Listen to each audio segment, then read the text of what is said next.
Second, I am deeply concerned about the precedent that a unilateral invasion of Iraq would establish in terms of international law and the role. Mr. Speaker, I don't think any member of this body disagrees that Saddam Hussein is a tyrant, a murderer, and a man who has started 2 wars. He is clearly someone who cannot be trusted or believed. The question, Mr. Speaker, is not whether we like Saddam Hussein or not. The question is whether he represents an imminent threat to the American people and whether a unilateral American invasion of Iraq will do more harm than good.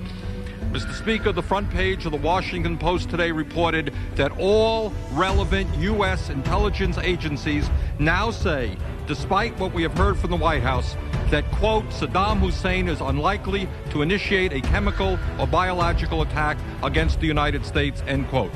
Even more importantly, our intelligence agencies say that should Saddam conclude that a U.S.-led attack could no longer be deterred, he might, at that point, launch a chemical or biological counterattack.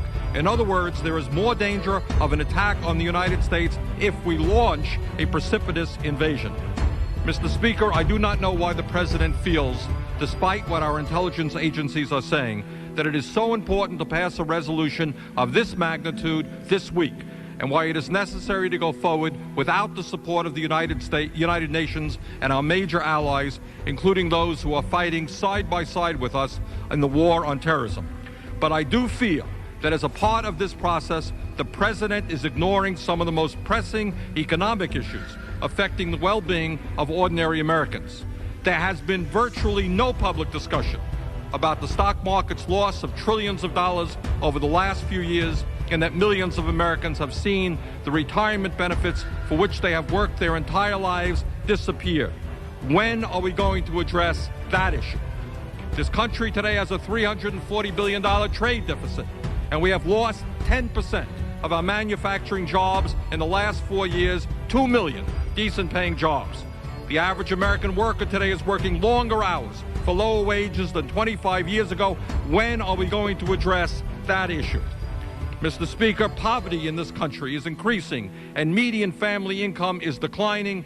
Throughout this country, family farmers are being driven off of the land, and veterans, the people who have put their lives on the line to defend us, are unable to get the health care and other benefits they were promised because of government underfunding.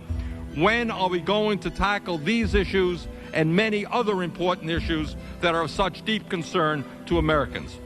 Mr. Speaker, in the brief time I have, let me give you 5 reasons why I'm opposed to giving the President a blank check to launch a unilateral invasion and occupation of Iraq, and why I will vote against this resolution. 1, I have not heard any estimates of how many young American men and women might die in such a war, or how many tens of thousands of women and children in Iraq might also be killed.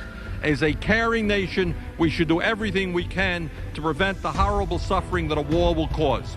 War must be the last recourse in international relations, not the first. Second, I am deeply concerned about the precedent that a unilateral invasion of Iraq could establish in terms of international law and the role of the United Nations. If President Bush believes that the U.S. can go to war at any time against any nation, what moral or legal obligation could our government raise if another country chose to do the same thing? Third, the United States is now involved in a very difficult war against international terrorism, as we learned tragically on September 11th. We are opposed by Osama bin Laden and religious fanatics who are prepared to engage in a kind of warfare that we have never experienced before. I agree with Brent Scowcroft, Republican former National Security Advisor for President George Bush Sr., who stated, and I quote, "An attack on Iraq at this time would seriously jeopardize, if not destroy, the global counterterrorist campaign we have undertaken," end quote. Fourth, at a time when this country has a $6 trillion national debt and a growing deficit, we should be clear that a war and a long-term American occupation of Iraq could be extremely expensive. Fifth, I am concerned about the problems of so-called unintended consequences. Who will govern Iraq when Saddam Hussein is removed? And what role will the U.S. play in an ensuing civil war that could develop in that country? Will moderate governments in the region who have large Islamic fundamentalist populations be overthrown and replaced by extremists? Will the bloody conflict between Israel and the Palestinian Authority be exacerbated? And these are just a few of the questions that remain unanswered. If a unilateral American invasion of Iraq is not the best approach, what should we do? In my view, the U.S. must work with the United Nations to make certain, within clearly defined timelines, that the UN inspectors are allowed to do their jobs.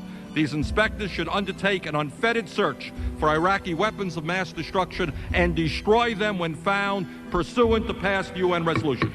If Iraq resists inspection and elimination of stockpiled weapons, we should stand ready to assist the UN in forcing compliance.